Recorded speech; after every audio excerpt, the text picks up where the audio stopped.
ആകാശവാണി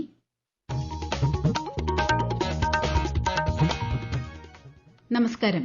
പ്രാദേശിക വാർത്തകൾ വായിക്കുന്നത് അശ്വതി.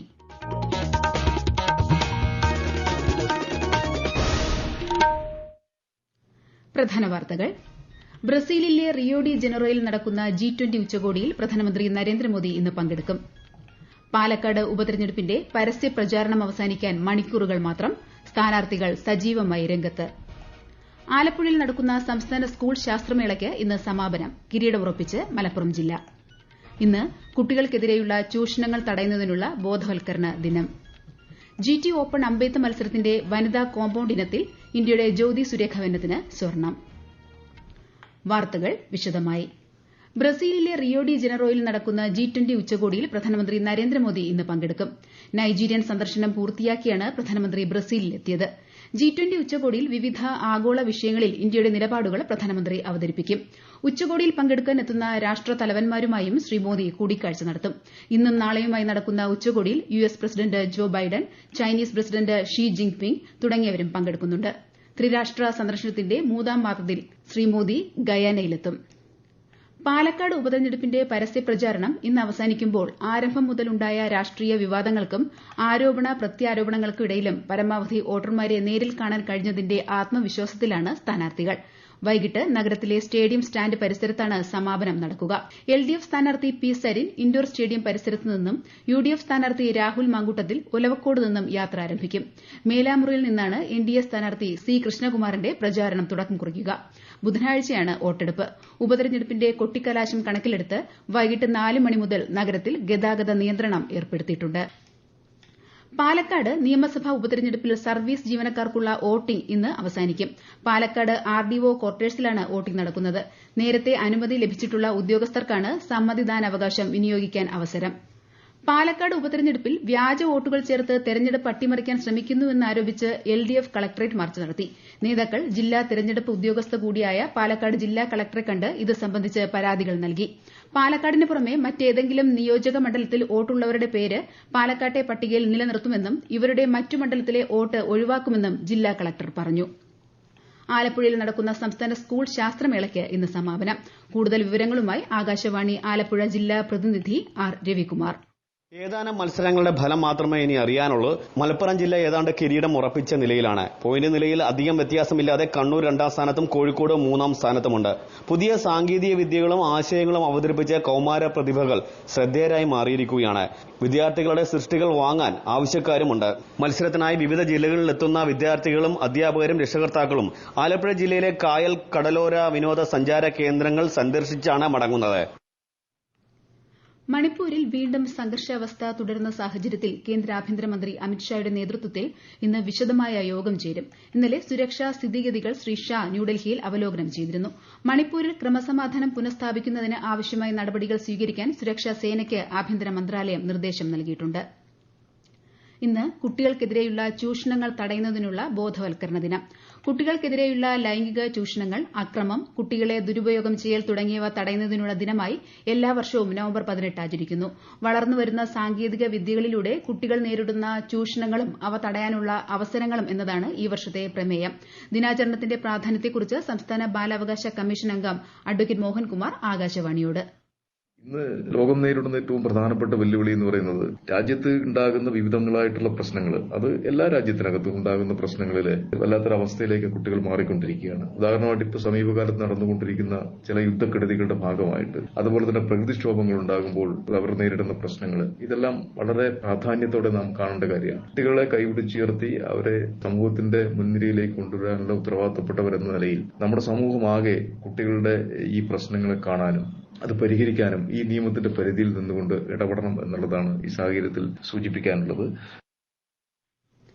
2025 ദേശീയ യുവജനോത്സവം വികസിത് ഭാരത് യുവ നേതൃത്വ സംവാദം എന്ന പേരിൽ ആഘോഷിക്കുമെന്ന് കേന്ദ്രമന്ത്രി മൻസുഖ് മാണ്ഡവ്യ. വികസിത ഭാരതം എന്ന ലക്ഷ്യം കൈവരിക്കാനുള്ള ചാലകശക്തിയായി പ്രവർത്തിക്കേണ്ടത് യുവജനങ്ങളാണെന്നും അദ്ദേഹം ന്യൂഡൽഹിയിൽ വാർത്താ സമ്മേളനത്തിൽ പറഞ്ഞു. രാജ്യത്തെ യുവജനങ്ങളെ ശാക്തീകരിക്കാനും അതിലൂടെ യുവ നേതൃനിര ശക്തിപ്പെടുത്താനുമാണ് പരിപാടി ലക്ഷ്യം വയ്ക്കുന്നതെന്ന് അദ്ദേഹം വ്യക്തമാക്കി. ഈ വാർത്തകൾ ആകാശവാണിയിൽ നിന്ന്. ആകാശവാണി വാർത്തകളും വാർത്താധിഷ്ഠിത പരിപാടികളും all India radio news Thiruvananthapuram YouTube ചാനലിലും all India radio news Thiruvananthapuram Facebook പേജിലും AR ന്യൂസ് _തിരുവനന്തപുരം ഇൻസ്റ്റഗ്രാം അക്കൌണ്ടിലും AR ന്യൂസ് _TVM X ഹാൻഡിലും ലഭ്യമാണ്.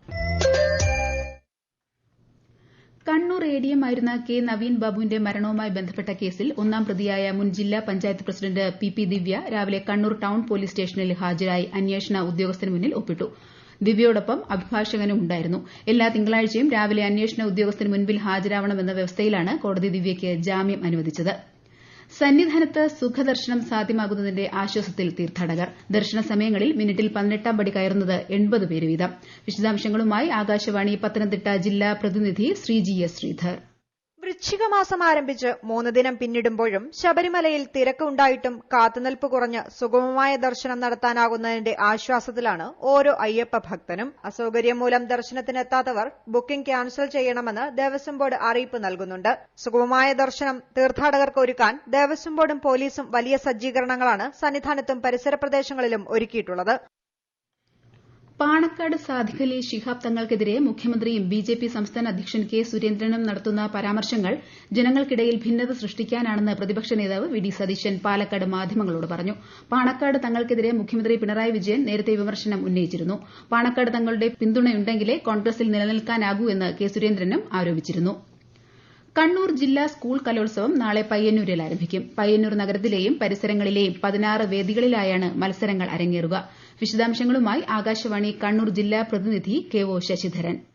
15 ഉപജില്ലകളിലെ 10,695 കുട്ടികളാണ് പയ്യന്നൂരിന്റെ രാപ്പകലുകളെ കലയുടെ കേളീരംഗമാക്കി മാറ്റിയെടുക്കാൻ ഒത്തുകൂടുന്നത്. 319 ഇനങ്ങളിലാണ് മത്സരം. ഇതിൽ 249 പൊതു ഇനങ്ങളാണ്. സംസ്കൃതം കലോത്സവത്തിന് 38 ഇനങ്ങളും അറബി കലോത്സവത്തിൽ 32 ഇനങ്ങളുമാണ് ഉണ്ടാവുക. രജിസ്ട്രേഷൻ നടപടികൾ രാവിലെ ആരംഭിച്ചു.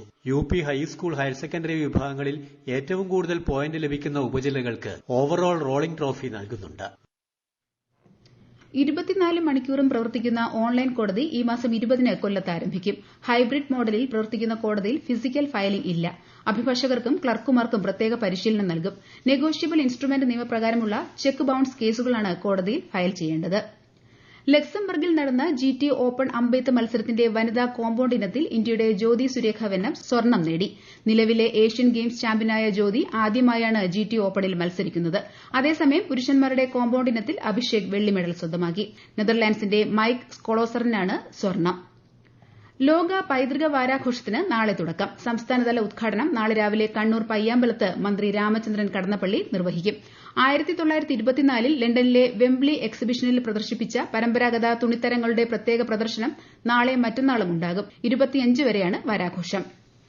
ഓസ്ട്രേലിയയ്ക്കെതിരെ ഈ മാസം 22-ന് പെർത്തിൽ ആരംഭിക്കുന്ന ബോർഡർ ഗവാസ്കർ ട്രോഫിയുടെ ഉദ്ഘാടന മത്സരത്തിൽ ഇന്ത്യയുടെ ടെസ്റ്റ് ക്യാപ്റ്റൻ രോഹിത് ശർമ്മ കളിക്കില്ല. പകരം വൈസ് ക്യാപ്റ്റൻ ജസ്പ്രീത് ബുംറ ടീമിനെ നയിക്കും. ഫീൽഡിംഗ് പരിശീലനത്തിനിടെ കൈവിരലിന് പരിക്കേറ്റ ഓപ്പണർ ശുഭ്മാൻ ഗില്ലും ആദ്യ ടെസ്റ്റിൽ കളിക്കില്ല. KL രാഹുലും അഭിമന്യു ഈശ്വരനും ഇവർക്ക് പകരം ടീമിൽ സ്ഥാനം പിടിച്ചിട്ടുണ്ട്. ഇന്ത്യയുടെ വാർത്താവിനിമയ ഉപഗ്രഹമായ GSAT-20 നാളെ യുഎസിലെ കേപ്പ് കനാവറലിൽ നിന്ന് വിക്ഷേപിക്കും. എലോൺ മസ്കിന്റെ ഉടമസ്ഥതയിലുള്ള സ്പേസ് എക്സിന്റെ ഫാൽക്കൺ 9 ആണ് വിക്ഷേപണം നടത്തുന്നതെന്ന് ISRO മേധാവി S. സോമനാഥ് അറിയിച്ചു. വിദൂര പ്രദേശങ്ങളിലേക്കുള്ള ഇന്റർനെറ്റ് കണക്ടിവിറ്റി ഉൾപ്പെടെ ഇന്ത്യയിലുടനീളം സുപ്രധാന സേവനങ്ങൾ ഇതിലൂടെ ലഭ്യമാകും. രാജ്യത്തെ ഓഹരി വിപണികൾ നഷ്ടത്തോടെ വ്യാപാരം ആരംഭിച്ചു. ബോംബെ ഓഹരി സൂചിക സെൻസെക്സ് 482 പോയിന്റ് താഴ്ന്ന് 77,043-ലും ദേശീയ ഓഹരി സൂചിക നിഫ്റ്റി 149 പോയിന്റ് കുറഞ്ഞ് 23,383-ലും വ്യാപാരം തുടരുന്നു. സ്വർണ്ണവിലയിൽ വർധന. സ്വർണ്ണം ഗ്രാമിന് 60 രൂപ ഉയർന്ന് 6,995 രൂപയും പവന് 480 രൂപ വർദ്ധിച്ച് 55,960 രൂപയുമാണ് ഇന്നത്തെ വില. പ്രധാന വാർത്തകൾ വീണ്ടും. ബ്രസീലിലെ റിയോ ഡി ജനറോയിൽ നടക്കുന്ന G20 ഉച്ചകോടിയിൽ പ്രധാനമന്ത്രി നരേന്ദ്രമോദി ഇന്ന് പങ്കെടുക്കും. പാലക്കാട് ഉപതെരഞ്ഞെടുപ്പിന്റെ പരസ്യ പ്രചാരണം അവസാനിക്കാൻ മണിക്കൂറുകൾ മാത്രം. സ്ഥാനാർത്ഥികൾ സജീവമായി രംഗത്ത്. ആലപ്പുഴയിൽ നടക്കുന്ന സംസ്ഥാന സ്കൂൾ ശാസ്ത്രമേളയ്ക്ക് ഇന്ന് സമാപനം. കിരീടമുറപ്പിച്ച് മലപ്പുറം ജില്ല. ഇന്ന് കുട്ടികൾക്കെതിരെയുള്ള ചൂഷണങ്ങൾ തടയുന്നതിനുള്ള ബോധവൽക്കരണ ദിനം. GT ഓപ്പൺ അമ്പെയ്ത്ത് മത്സരത്തിന്റെ വനിതാ കോമ്പൌണ്ട് ഇനത്തിൽ ഇന്ത്യയുടെ ജ്യോതി സുരേഖ വെന്നത്തിന് സ്വർണം. പ്രാദേശിക വാർത്തകൾ കഴിഞ്ഞു. അടുത്ത വാർത്താ പ്രക്ഷേപണം 12:50-ന്.